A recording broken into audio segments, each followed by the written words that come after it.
মেয়েদের জীবনটা ঠিক কেমন? এই যখন বাবা মায়ের কাছে থাকে তখন তাকে রেডি করা হয় পরের বাড়ি যাবার জন্য।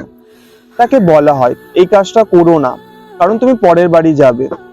এইভাবে খেও না, এই পোশাকটা পরো না, আরো কত কিছু। একটু বড় হয়ে গেলেই মেয়েটাকে রাখা যাবে না, কারণ সমাজের লোকরা কি বলবে। বিয়ের পরে যে মেয়েটার জীবনে সবকিছু সর্টেড হয়ে যায় এমনটা নয়। তার জীবনে শুরু হয় নতুন এক অধ্যায়। নিজের পছন্দ অপছন্দ সবকিছু ত্যাগ করে সংসারের জন্য সে দিনরাত খেটে যায়। তারপরেও তাকে শুনতে হয় ছোট লোকের ঘরের মেয়ে, ভাতের মতন খায়, এরকম আরো কত কথা। ঠিক এমনই একটা মেয়ের কাহিনী বিভূতিভূষণের লেখা পুঁই মাছা গল্পে আমরা দেখতে পাই।